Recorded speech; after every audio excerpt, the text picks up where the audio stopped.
Today we're going to be looking at how to determine if ratios form a proportion using cross multiplication.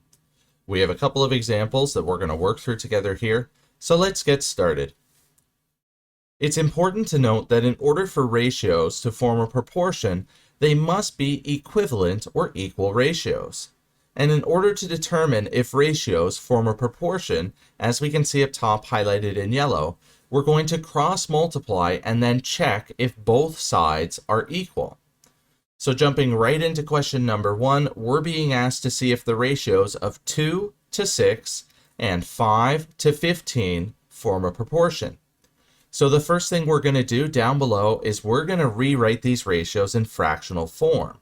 So first we have 2 to 6, and then we're going to put an equal sign here representing that they are proportional, but that might change later depending on what we find from the cross multiplication. And then we're going to put our second ratio of 5 to 15.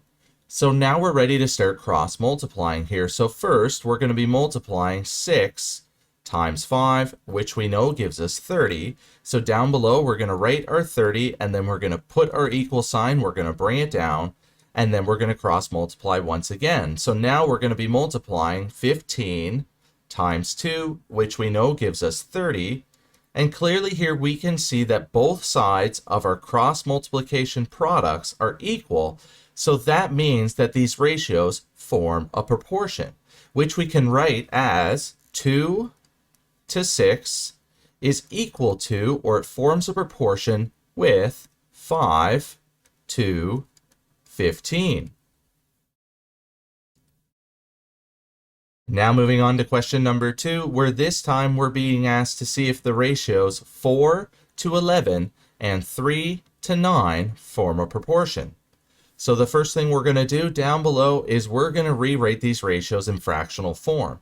So we have 4 to 11 is equal to, for now, 3 to 9. So now we're ready to start cross multiplying here. And first we're going to multiply 11 times 3, which we know is 33. So down below we're going to write our 33, then we're going to bring down our equal sign, and then we're going to cross multiply once again, except this time we're going to be multiplying 9 times 4, which we know gives us 36. And we can see here that clearly both sides are not equal. 33 is not equal to 36, so that means that these ratios are not proportionate. And we can write this as 4 to 11 is not equal to, it does not form a proportion to 3 to 9. So as we can see, if the products of our cross multiplications are equal, just like question number 1, that means that our ratios form a proportion. And if the products of our cross multiplication are not equal, just like in question number 2, then that means that the ratios are not proportionate. They do not form a proportion. So now let's test our knowledge with these two next problems. So I encourage you to pause this video and give these a shot on your own, and then play the video to see if you got the same answers. So the first problem here, we have the ratios of 4 to 12. Then we're going to put our equal sign, and then we have 7 to 21 for our second ratio. Now we're going to cross multiply. So first we're going to multiply 12 times 7, which we know gives us 84. So down below we're going to write our 84. We're going to bring down our equal sign, and then we're going to multiply 21 times 4, which we know gives us 84. And since both sides are equal, that means that these ratios are proportionate. They do form a proportion. And we're going to write this as 4 to 12 is equal to 7 to 21. Now moving on to our last problem, we have the ratios 8 to 5.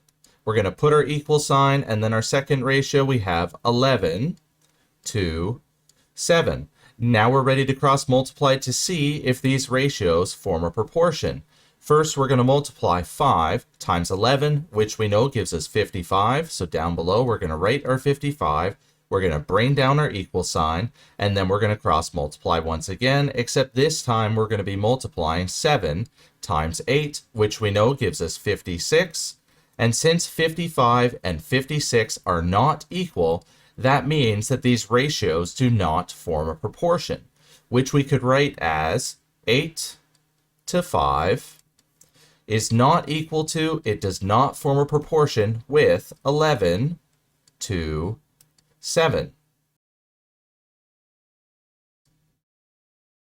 So hopefully by now you understand how to determine if ratios form a proportion using cross multiplication. Help make math less complicated by smashing those like and subscribe buttons.